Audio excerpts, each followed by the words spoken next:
Ma'am, हाँ, कोई investor आई हैं, वो बोल रही हैं कि वो हमारी कंपनी में इन्वेस्ट करना चाहती हैं।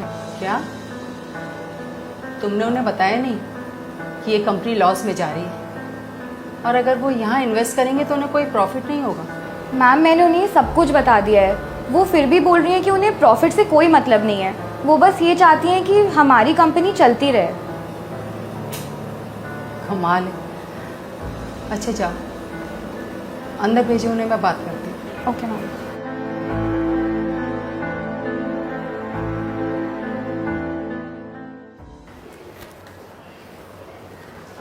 Hello ma'am. Hello, please come.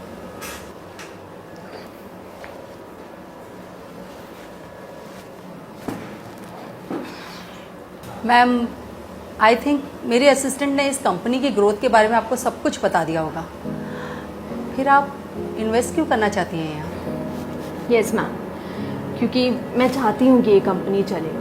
After all इस कंपनी को चलाने में आपने कितनी मेहनत करी है। देखिए, हमारी कंपनी लॉस में जा रही है और यहाँ इन्वेस्ट करके आपको कोई प्रॉफिट नहीं होने वाला, फिर भी आप यहाँ इन्वेस्ट करना चाहती हैं। आखिर क्यों? आप हमारी कंपनी पर इतना बड़ा एहसान क्यों कर रही हैं? मैम, मैं आप पर कोई एहसान नहीं कर रही, मैं तो सिर्फ आपकी हेल्प करना चाहती हूँ। और रही बात पैसों की, तो आपके पास जब पैसे होंगे तो आप मुझे विद इंटरेस्ट वापस कर दीजिएगा, यही मेरा प्रॉफिट होगा। और आपने जो मेरे लिए किया है उसके आगे तो ये कुछ भी नहीं है मैम। माफ़ कीजिए, आपको कोई गलतफहमी हो रही है लगता है। हम तो आज पहली बार मिल रहे हैं और मैंने आपके लिए कुछ किया है ऐसा मुझे कुछ याद नहीं आ रहा। मैम, शायद आपने मुझे पहचाना नहीं। आंटी, मैंने 2 दिन से कुछ नहीं खाया है, प्लीज़ मेरी मदद कर दो, मुझे कुछ पैसे दे दो। अरे बेटा, तुम भीख क्यों मांग रही हो? स्कूल नहीं जाती, पढ़ती लिखती नहीं हो? आंटी, पढ़ाई करना तो मेरी किस्मत में ही नहीं है। वैसे तो मैं स्कूल जाना चाहती हूँ, लेकिन मेरे घर के हालात ऐसे नहीं है कि मैं अपने बारे में कुछ सोच पाऊँ। मतलब? आंटी, मेरे पापा इस दुनिया से चले गए और अब घर में सिर्फ मेरी माँ ही कमाने वाली है। कुछ दिनों से उनकी तबीयत भी ख़राब रहने लगी है, तो बस उनकी मदद करने के लिए मैं ये सब करती हूँ। और मुझे कुछ आता जाता भी नहीं है, तो कोई मुझे कोई काम ही दे देगा। बेटा, तुम यहीं रुको, मैं बस अभी आई, कहीं जाना मत। अच्छा?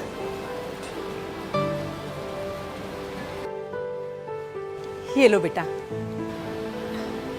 आंटी, ये सब क्या है? ये पेंसिल्स हैं। आज के बाद तुम भीख नहीं मांगोगी, बल्कि अपनी मेहनत से कमा कर खाओगी। इन्हें बेचो और जब ये खत्म हो जाए ना, तो सामने दुकान दिखाई दे रही है, वहाँ जाकर कहना नलिनी आंटी ने भेजा है, और जो भी चाहिए हो ना ले लेना। पेन, पेंसिल, कॉपी, किताब, स्टेशनरी का जो भी सामान, इन्हें बेचो। इन्हें बेचकर जो पैसे मिले ना, उन्हें अपने ऊपर खर्च करो और थोड़े पैसे बचाना ज़रूर, थोड़े थोड़े करके। मुझे पूरा विश्वास है तुम एक दिन इतने पैसे बचा लोगे कि अपने लिए ज़रूर कोई बड़ा काम खोलोगी। लेकिन आंटी, मैं आपको इन सारे सामान के पैसे अभी नहीं दे पाऊंगी। बेटा, पैसों की चिंता मत करो। उस दुकान में जो अंकल है ना, मैंने उनसे बात कर ली है, सारे पैसे मैं उनको दूंगी। और एक दिन जब तुम बड़ी इंसान बन जाओ तो ये पैसे विद इंटरेस्ट मुझे लौटा देना, ठीक है?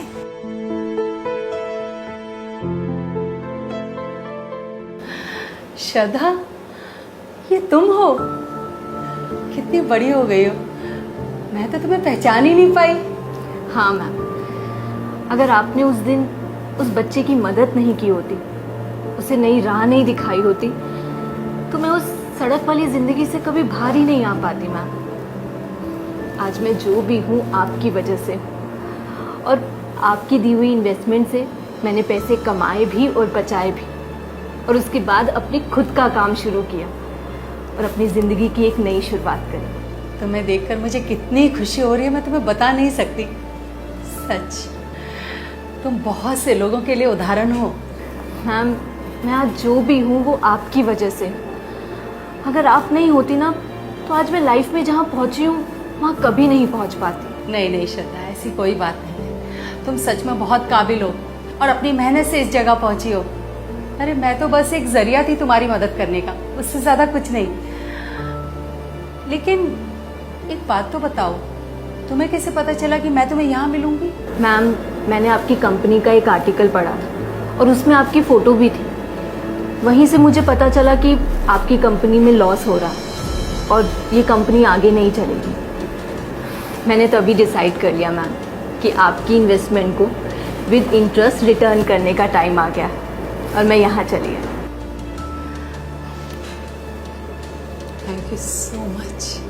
मैम आप थैंक यू मत बोलिए, आपने जो मेरे लिए किया है ना, मैं तो उसका आधा भी नहीं कर रही।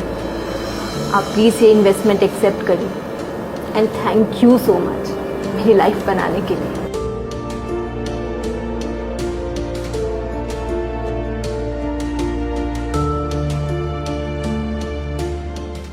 जोर से बोलो हे